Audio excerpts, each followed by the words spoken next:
รียมงานวันเกิดพี่น้องว้าลูกเต่าเล่าหลากจะเป็นลายลูกเต่าเล่าหลากผู้ใดแน่ได้เนาะนี่พี่น้องเอ้ยเตรียมงานวันเกิดหลานสายป่านนี่พากันจัดเตรียมงานเบาซุกสื่อบักปุ่มเป่ามากเนาะหรือว่าฝั่งไทยเอิ้นหยังลูกโป่งฝั่งไทยเรียกลูกโป่งหมูสายป่านนะพี่มาพี่ไอ้นั่นยุยังสื่อจังไรกันอันนี้เด้อสิเบิ่งหมูสายป่านนี่ไทยมากแน่เนาะโอ้หมอนั่นซื้อยังหมอนั่นหมอกวางสบายดีหมอกวางสบายดีประโยชน์สบายดีเบิดทุกคนสบายดีเอ้าสบายอันนี้หมูสายป่านเนาะพี่น้องหมูในบ้านอันนี้คนนี้น้องน้ำใสคนนี้ประโยชน์คนนี้ซื้อหยังวายคนนี้ซื้อหยังนิ่มเจ้าซื้อหยังซื้อนิ่มคนนี้ซื้อหยังทิพฮะทิพซื้อทิพผู้นั้นซื้อหยังผู้นั้นทุกใจลูกดอกหลากจะมันลายเล็กหน่อยขมวนเขาอยู่ดอกงานเด็กน้อยพี่น้องสายเจ้าของวันเกิดมันสบายดีสบายดีป่ะลูกมือนี้อันนี้มาขอบคุณอันนั้นก่อนมือนี้ลุงโก้ฝากตังมาให้น้ำเด้อมาให้สายปานนะคุณนะลุงโก้เป็นฝากมาให้1,000ผู้ใดเด้อซอยงานเด้อขอบคุณนะครับบ้าซื้ออันนั้นน้ำได้ฮะเนี่ยใส่หัวน่ะเดี๋ยวมาบ้าใส่ให้เดี๋ยวจะเอามาใส่มันตีอยู่ห่ะยูหูต่างกันนะอันนี้เป็นเตรียมเมนูอาหารพี่น้องอาหารมื้อนี้เป็นก๋วยจั๊บอยู่หวานหรือว่าข้าวเปียกเนาะหวานเฮาเอิ้นข้าวเปียกผู้ใดมากก็กินสบายใส่มาใส่เบิ่งโอ้สโนไวท์แล้วนี่ใส่ปิ่นหนามาเบิ่งมานี่โอ้สวยเว้ยป้าที่เธอพอดีเข้ากันเลยหมวกเอลซ่าบ่เสื้อกับเอลซ่าบ่เสือเอลซ่าคือกันเสื้อสโนไวท์คนใส่เด้อสะสโนวอตสวยมากโหไปยังไปยืนอยู่กลางไปยืนอยู่กลางหมู่ไปนี่ไปยืนข้างหน้านี่ไปยืนข้างหน้านี่เด่นเป็นเด่นเดี๋ยวนะฮันรู้จักของวันเกิดเป็นคือสิดีใจนะพี่น้องวันเกิดเพิ่นปีนี้โอ้มีหมู่มาน้ำอีกเนาะหมู่เจ้าซื้อยังแน่น่ะรับมั้งหามีจักคนมีผัดฮะ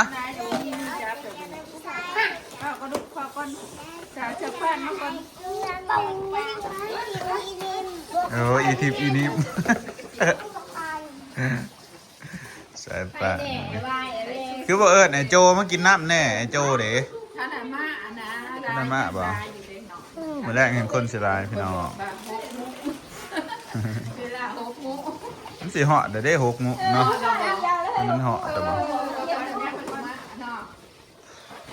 ฝ่ายเป่าแบบพุงลบเนาะเป่าลูกโป่งเอ้า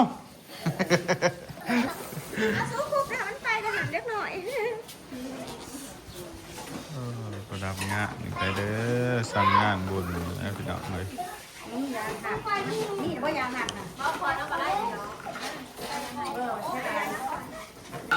ตอนนี้ค่ำแล้วพี่น้องเอ้ยปลาที่ทุกคนมาก็ร้ายมาเป็นคนมากินวัดบ้านน้ำมันเมนูอาหารมีทอดไก่น้ำพี่น้องทอดไก่อันนี้เล็กหน่อยคือสิมากเนาะปลาเด็กมากเลยพี่น้องจักลูกเต่าเราดากไฟแน่เนาะร้ายอันนี้ผู้ปลาดีโตจักหน่อยสิแล้วเลยอีกนั่งถ่ายจักหน่อยจะฟ้องวันเกิดเพื่อเจ๊ปั่นจะจื้ออยู่ว่าหมูจะมีภายในนี่มันจื้อซะแซ่บบ้านเพิ่น ดีใจเนาะมื้อนี้หมู่เพิ่นมาหลายพุ่นเต็มเลยเนาะลูกหลานกันคนในบ้านเนี่ยเนาะพี่น้องรุ่นเดียวกันก็สายป่านก็หลายแฮะเด้อพี่น้องเอ้ยพุ่นเปลี่ยนกันก็เป็น10เป็นสาวเนาะพอดีใหญ่รุ่นสำกันเลยมันขึ้นเดี๋ยวเราสิมาเป่าเค้กเนาะบัดนี้พี่น้องมาเป่าบ่อู้งามเนาะเค้กเนาะเกือบข่อยบ่เป็นซื้อเค้กเล็กน้อยมักลายๆมันอันนี้เค้กบาซุกกับเค้กอันน่ะน้อยบ่ถ่ายคลิปบ่ใช้แนวขีดกับไฟมีบ่มื้อนี้คนหลายพี่น้องเอ้ยเด็กน้อยยั่วอยู่เนาะเสียงแบบดังแห้งกาแฟอยู่ไสเนาะไม่มีกาแฟโอ้เด้อใช้ได้อีกอันหนึงเปิดได้บ่เปิดบ่ใช้โทรศัพท์มึงเอามา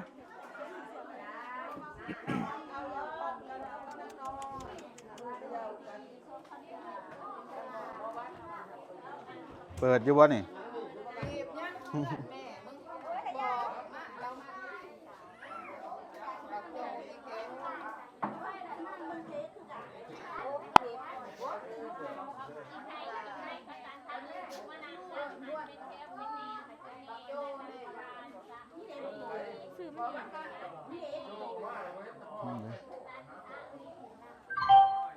เอาเปิดตั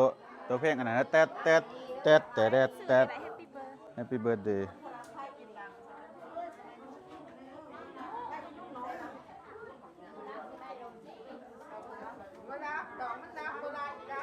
เป็นตัวไทยประจ้ามีประจักษ์เห็นเด้แล้วน้ำล้นทิ้งผมชนะ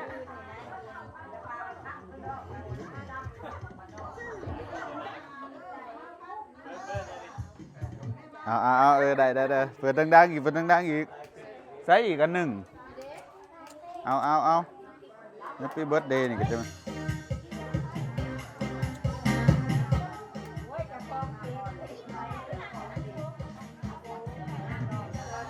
โทรศัพท์มึงขนาด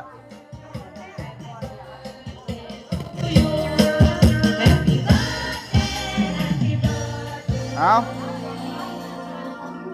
เปิดไม้อีกวะเปิดไม้อีกบานหนึ่งอ้าวเย้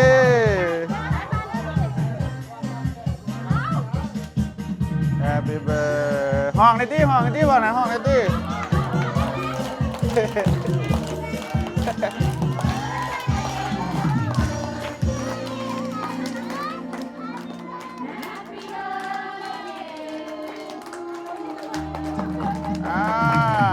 เบาฟังเลยเย้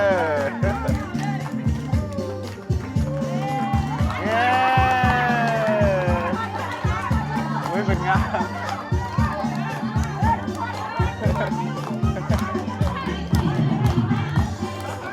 หน่อยจะเป็นลาย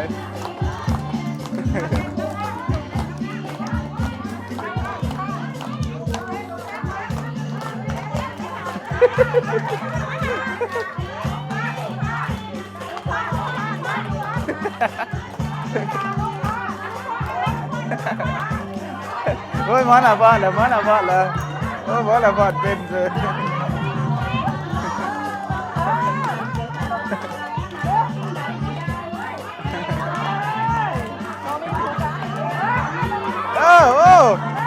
พอดอุ้ย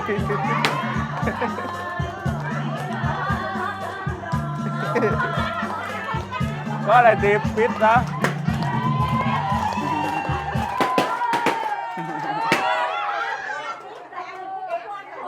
ไปเด็กหน่อยเข้าเมื่อซาตีเด็กหน่อยก็เสียดายนี่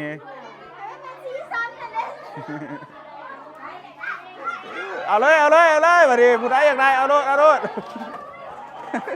เดี๋ยวว่ามันขาดเลยสบายคนก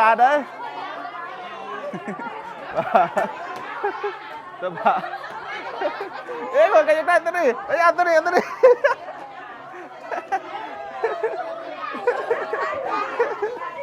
ใจปานดีใจบ่จะดีใจอยู่บ่ขอบใจป่าลูกนะสำหรับอวยพรวันเกิดป่าเว้ย ขอบใจป่าลูกสำหรับอวยพรวันเกิด ได้หลายเด้อบ่สิ ขอบใจได้หลายเด้อ ตอนนี้วุ่นวายใจสมอนกันเดี๋ยวนี้พี่น้องโอ้กินข้าวเด้อบัดนี้กินข้าวเด้อ เบิดเลยจักไปไซส์บ่กุมเปล่า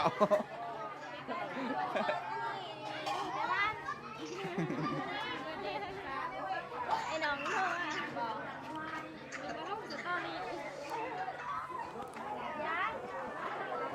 ปลาที่เด็กหน่อยใช่ไหมล่ะ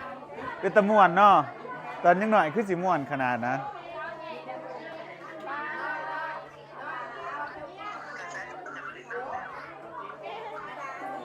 เอาเค้กไปปาดให้เขากินบ่นี่เค้กปาดเค้กปาดเค้กก่อน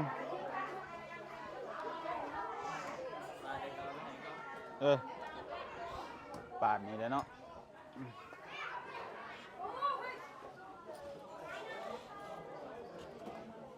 พ่อกันกินอยู่บ่ได้เค้กก่อนน้อยๆเนาะกินข้าวเอาซะ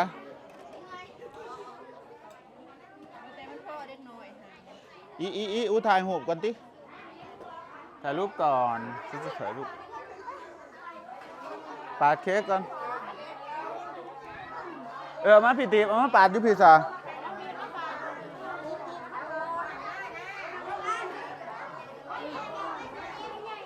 พี่เขาเบิ่งครับอันนี้อัว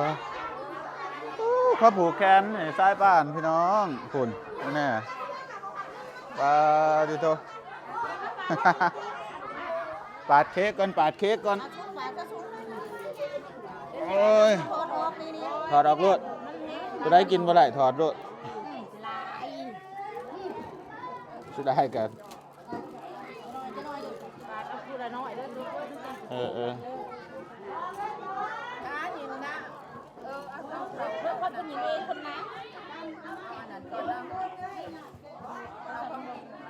เด็กน้อยลายนี่เนาะปาดทีละหน่อยเนาะ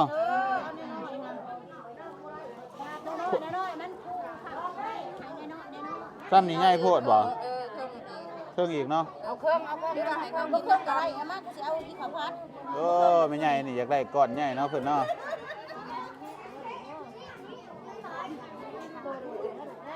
ขอบ่ฮู้ว่าเด็กน้อยสิมาหลายปานนี่ขอซื้อ2อันก็ดีก็คิดว่านี่จะเคลื่อนไกลๆคิดว่าไปนั่งกินอยู่คนได้ลูกเด้อว่าคนร้ายเขาก็ซื้อมาอีกเพื่อก็ได้เอาไปเนี่ยแม่เอาลูกเอาไปนั่งกินไปอยากมาคู่กันนะเอาลูกเอาโจ้ย่านบ่คู่กันเอาน้อยหันโยเก็ตจานคนร้ายล่ะเค้ก2ก้อนพี่น้องเอ้ยบ่พอหรอกมันหลายหัวได้บ่ไงไปทำหมักซุปพอดีหันน้อยเดี๋ยวมัน2อันตัวนี้เอาลูกเอาไปยายกันเอาผู้ละน้อยให้ผู้ใหญ่กินน้ำผู้ใหญ่บ่กินหรอกผู้ใหญ่เคยกินแหละบ่กินเนาะผู้ใหญ่เนาะมีกะลักเนาะกะลักโยดกินบ่ได้เด้อโยดจะกินบ่ได้อยู่โอ้ยก็ให้มันกินน่ะเป็นหยังบ่มันเป็นอันนั้นมันเป็นปอดขึ้นแห้โอ้มันหด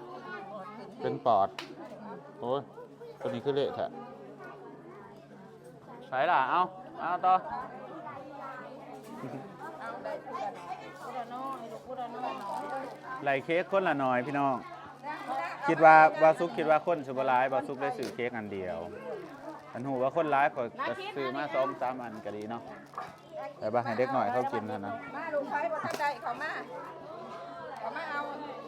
เบิร์ดแต่ว่ายังอีกอยู่บ่นี่เอาไปมาดิเอาไปเขาคุณเอาไปเขาเอาดิ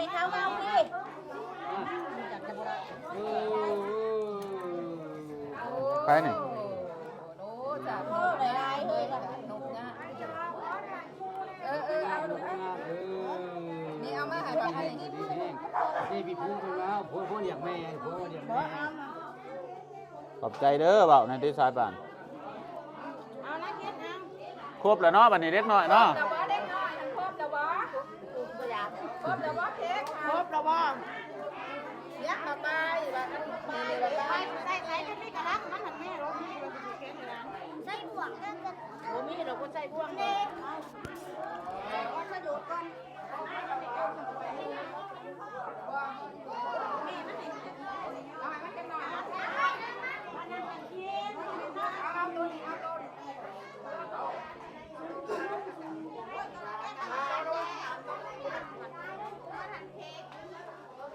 เค้กได้กินคนละหน่อยเนาะมาอันเดสิไทยเองเค้กได้กินคนละหน่อยพี่น้องแต่ละคนนี่อันแบ่งกันกินเนาะบอสุกบ่คิดว่าคนสิร้ายนะบอสุกก็เลยเอาซื้อเค้กมาแค่ก่อนเดียวกัน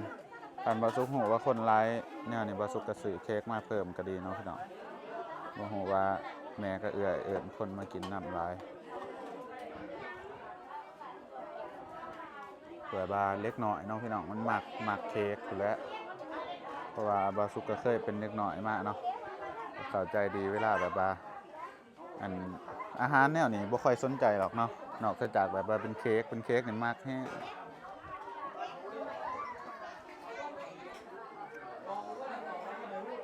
กินน่ะบ่นุ่งผูก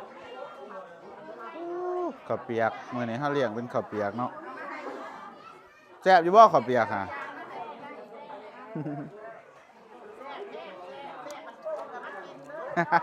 เพราะว่าจะเป็นมันโป้งเลยนะเจ้าหาบ่มาจักเทื่อ ป้าเห็นแต่อันนั้นอยู่เฮือนป้าเห็นแต่ปวกอยู่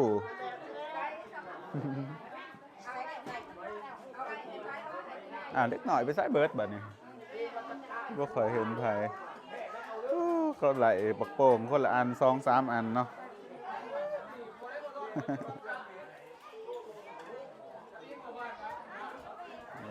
นี่ยาบันนะฮะจังสิกินพวกนิดหน่อยเขาหลินม่วนพี่น้องย่างอันนั้นน้ำย่างถอดไก่น้ำเนาะเพราะว่าถอดว่าท่านพี่น้องมันสุกว่าท่านเลยแล้วก็เป็นข้าวเปียกอันนี้ฝ้ายแม่ขั้วฮะน้องพี่น้องต้มเป็นหมอบักย้ายมันอันนี้น้ำซุปมันบ้านเฮาเอิ้นข้าวเปียกฝั่งไทยเอิ้นก๋วยจับยวนแม่ครัวเฮาก็หลายคนอยู่เนาะพี่น้องมื้อนี้มีเอื้อยยุ้ยเอื้อยเตี้ยสาวตีบก็หลายคนมาซอยกันเนาะเป่าเค้กแล้วก็กินข้าวพี่น้องกินข้าวเปียก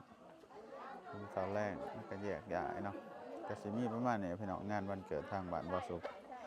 ส่วนหลายเขาจะบ่ค่อยได้จัดกันหรอกพี่น้องอันนี้เป็นปีพิเศษเนาะก็เลยจัดให้สายป่านแล้วว่าแม่เพิ่นจัดนะปกติแต่ละปีก็มีแต่แบบว่า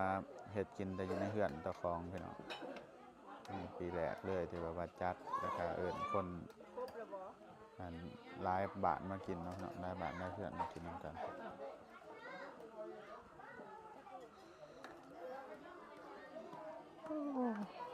ผมพูดกินหรอบ่โอ้หมอรัดฮะก็เห็นตัวไปไซมาสบายดีติโอ้ฮะก็เห็นหนามาได้ตั้งแต่มือเข้าดาวเลยหายก็เอาไปเลยปรุงเอาผู้ใดมักแนวอะไรปรุงเอาพี่น้องปรุงเอา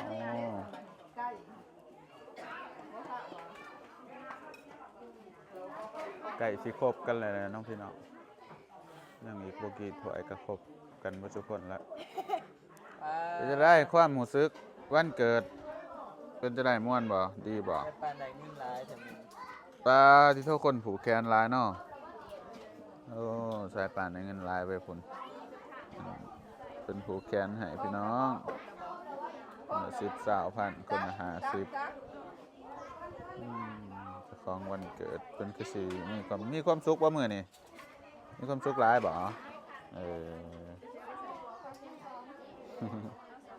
วันเกิดตอนนั้นน้อยกินจนเปื่อยหมด สุดก่อนมื้อนี้คนหลายเต็มเพื่อนเลยเนาะพี่น้องเดี๋ยวสิพามาเบิ่งเนาะว่ามีใครแหน่คนหลายดีแต่เฮามีกะลางเพื่อนใหม่เนาะถ้าบ่มีกะลางเพื่อนใหม่เนี่ยมันบ่มีบ่อนนั่งเลยพี่น้องเฮาปูกะโหลใหม่ปูกระเบื้องใหม่นี่แบบว่าสะดวกสบายพี่น้องนั่งมันก็บ่เปื้อนเนาะสามารถปูสาดแล้วก็นั่งได้มีบ่อนนั่งหลายบ่อนนี่ เป็นสโนไวท์กินหรือเปล่านี่ยังไม่ทันได้กินยังเป็นตัวอีพอหมูอีพอกินอยู่นี่เนาะโอ้มีเบียร์นะหรือว่านี่โต๊ะนี่แซ่บอยู่บ่ฝากกันปรุงแซ่บอยู่บ่จักแซ่บจังเนาะแซ่บใบก่อนนั่นน่ะ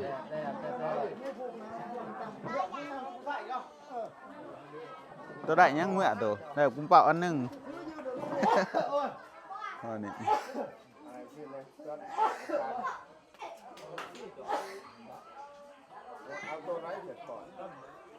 บ่ได้มีแต่เบื้องนะได้พี่น้องโอ้กลุ่มวัยรุ่นไปกินอยู่ทงหน้าก็มีบ่นี่ไปที่โตวัยรุ่นมากินอยู่ทงหน้าก็มีพี่น้องพวก2-3 คน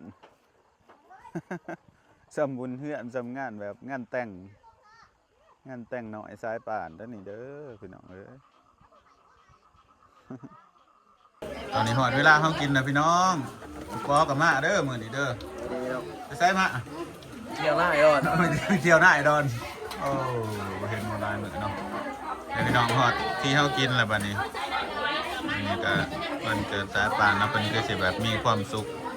ที่สุดเลยพี่น้องมื้อนี้เพิ่นเพราะว่าเป็นอันนี้เด้เพราะว่าเป็นเห็นคนหลายม่วนแล้วก็แบบว่าเป็นวันพิเศษนะไปคลิปนี้บาซุกกับสิเดเบิร์ดเพียงสำนีเด้อฝากพี่น้องกดไลค์กดติดตามกำลังใจส่องบาซุกนะเจอกันใหม่คลิปหน้าบ๊ายบายสติสิถ่ายคลิปต่อ